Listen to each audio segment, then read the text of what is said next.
योगी जी, बहुत सारे लोग उत्तर प्रदेश में खौफ में जी रहे हैं। कुछ यूपी छोड़ के चले गए, कुछ ऊपर चले गए।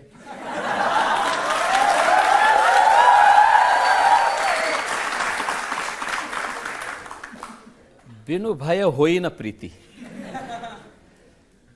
जो लोग पहले उत्तर प्रदेश वासियों के लिए भय के प्रतीक बने थे, तो हमारा संकल्प था ही शुरू से। भगवान राम ने जो बात कही थी, निस्सरहीन करो मही भुज उठाए प्रण कीन, तो हम तो राम भक्त हैं, तो यही तो हम भी करेंगे। जो निस्सर पापी हैं, जो गरीबों को, व्यापारियों को, बेटियों को, सामान्य नागरिकों को, राह चलते हुए नागरिकों की सुरक्षा के लिए खतरे बने हुए हैं, इनके लिए हमें एक ऐसा एटमॉस्फेयर तैयार करना ही होगा। कर दिया। लोग कहते हैं नो बेल नो जेल, सीधा प्रभु से मेल। देखिए, दोनों चीजें एक साथ चलनी चाहिए। मैंने कहा ना कि मैं राम भक्त हूं, तो अयोध्या में रामलला विराजमान हूं, तो ऐसे लोगों की राम नाम सत्य है की यात्रा भी तो निकलनी चाहिए। और वही काम यूपी में हुआ है। देखिए, सपा और कांग्रेस जिन माफिया और जिन अपराधियों को अपने गले का हार बनाती थी, जो सत्ता के सरप्रस्त थे, जिनके समय में जब उनका काफिला निकलता था तो सारे प्रोटोकॉल स्थगित हो जाते थे और माफिया पहले निकलते थे। आज की क्या स्थिति है? मैंने देखा उसमें से एक माफिया, एक बार जब पुलिस उसको ला रही थी तो उसकी पैंट ही गीली हो गई। पैंट गीली हो गई। एक माफिया रोज चिल्लाता था कि साहब मेरी जान को खतरा है। भाई, हमने कहा तुमसे कितने लोगों को खतरा रहा होगा भाई, ये तो सोचो पहले। देखिए, बहुत जल्दी अब ये लेटेस्ट केस मुख्तार अंसारी का है, जिसके बारे में समाजवादी पार्टी के लोग कह रहे हैं कि उनको जेल में जहर दे के मार दिया। भाई, मरना तो था ही।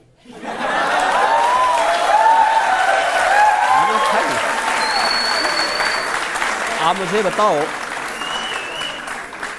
जिस व्यक्ति ने सैकड़ों लोगों को मारा हो, वह कब तक बसता बसता फिरेगा? कांग्रेस के लोग तो उसको बचाने का प्रयास कर ही रहे थे ना। समाजवादी पार्टी के लोग तो उनके आका थे ही, गए थे उनके मातम पुरसी के लिए। तो इनसे क्या उम्मीद करते हैं? यही तो अंतर है कि परम राम भक्त और उत्तर प्रदेश के पूर्व मुख्यमंत्री सरदेव कल्याण सिंह जी की मृत्यु हुई, समाजवादी पार्टी ने, कांग्रेस ने संवेदना के एक भी शब्द व्यक्त नहीं किए, और एक माफिया के मरने पर उनके घर में जाकर के घड़ियाली आंसू बहा रहे थे लोग। यही फर्क है। ये देश यही बर्दाश्त नहीं करना चाहता। अभी तो हमने माफियाओं को कार्रवाई की है। बहुत शीघ्र 4 जून के बाद एक निश्चित तिथि तय करेंगे, उत्तर प्रदेश को माफिया से पूरी तरह मुक्त हो गया इसकी घोषणा करेंगे। दूसरा, माफियाओं के द्वारा अर्जित की गई संपत्ति, कोई भी माफिया होगा उसके द्वारा अर्जित की गई पूरी संपत्ति सरकार अपने कब्जे में लेगी। हमने प्रयागराज से शुरुआत कर दी है। प्रयागराज में माफिया अतीक अहमद की एक संपत्ति को, जिसने अवैध रूप से कब्जा की थी, हमने वापस ली, और हमारा जो नया यंत्र है जिससे कांग्रेस और सपा बहुत भयभीत है, उस बुलडोजर से सफाई करवाई।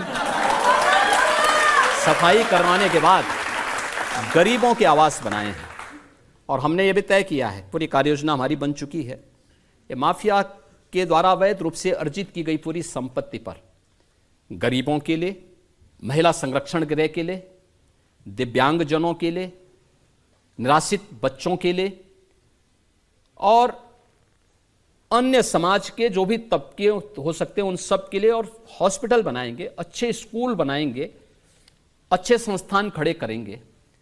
लेकिन माफिया यूपी के अंदर मिट्टी में मिल चुका है, और आगे माफिया को पनपने नहीं देंगे, ये हमारा संकल्प है। और इनके द्वारा अर्जित की गई, पहले चरण में इनकी और दूसरे चरण में इनके गुर्गों की भी जितनी संपत्ति होगी। देखिए, समाजवादी पार्टी के उम्मीदवार हैं जियाउर रहमान, वो बर्क साहब के ग्रैंडसन हैं।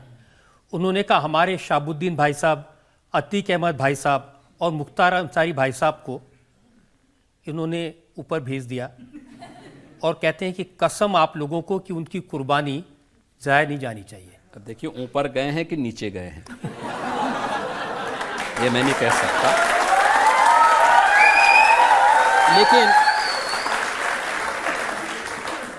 लेकिन देखो किसी विषधर से उम्मीद करना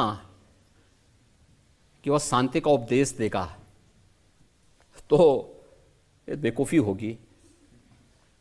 इसका खानदानी उपदेश है, वो अपने खानदानी उपदेश को और अपने खानदानी विरासत को आगे बढ़ा रहे हैं, लेकिन इस बार संबल में भी हिसाब हो जाएगा। सबसे ज़्यादा शिकायत आज़म खान साहब करते हैं। आज़म खान कहते हैं कि उनकी यूनिवर्सिटीज़ पर, उनकी प्रॉपर्टीज़ पर बुलडोज़र चला दिया योगी जी ने, मौका भी नहीं दिया सामान हटाने का।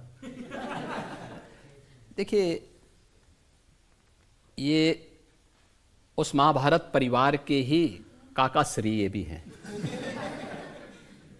जब द्रौपदी का चीरहरण हो रहा था तो ये भी सब मौन बने हुए थे, बल्कि उसमें लिप्त थे दुर्योधन और दुशासन के साथ में।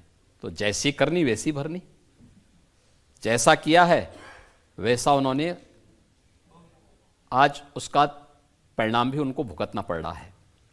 आजम खां हो या ये जितने अन्य माफिया हों, इन्होंने उत्तर प्रदेश के विकास को बाधित किया है और आज उत्तर प्रदेश के अंदर कानून का राज है। इस कानून के राज में सामान्य नागरिक, वह नौजवान हो, महिलाएं हो, किसान हो, व्यापारी हो, उद्यमी हो, इन सब को एक भयमुक्त वातावरण मिला है। ये भयमुक्त वातावरण उत्तर प्रदेश में निवेश भी किया है। उत्तर प्रदेश जैसे राज्य में 40 लाख करोड़ रुपए से अधिक के निवेश के प्रस्ताव आए। अभी चुनाव के ठीक पहले फरवरी में प्रधानमंत्री जी ने 10.5 लाख करोड़ रुपए के निवेश के प्रस्ताव को ग्राउंड ब्रेकिंग किया, शिलान्यास किया। 10.5 लाख करोड़ रुपए के निवेश के प्रस्ताव यूपी के लिए कल्पना थी, आज वो साकार हो रहा है। 10.5 लाख करोड़ का मतलब 35 लाख नौजवानों को सीधे सीधे नौकरी आज यूपी में हो रहा है, क्योंकि कानून व्यवस्था अच्छी है, एक निवेश का माहौल बना है। केंद्र और राज्य में एक समान विचारधारा की, एक समान पार्टी की सरकार है और विकास, गरीब कल्याण इनका संकल्प है। देश के प्रति इन सब की पूरी प्रतिबद्धता है, इसलिए सब कार्य हो पा रहे हैं। लेकिन आपके जो बुलडोजर है उसकी गूंज तो मैंने देखा कि कोलकाता तक सुनाई दी। वहाँ हाईकोर्ट के जज ने कोलकाता के मेयर से कहा कि अगर तुमसे नहीं होता है तो योगी जी से थोड़े दिन के बुलडोजर उधार ले लो। देखिए उत्तर प्रदेश का ये जो बुलडोजर है यह न्याय नहीं करता। उत्तर प्रदेश के न्यू इंफ्रास्ट्रक्चर का प्रतीक है और ये जो नया इंफ्रास्ट्रक्चर हमारा है, एक्सप्रेसवे का, नए एयरपोर्ट का, नए हाईवे का, इंटर स्टेट कनेक्टिविटी का, ये जो न्यू इंफ्रास्ट्रक्चर है, इसके मार्ग में जो अतिक्रमण होगा तो बुलडोजर से ही हटेगा ना।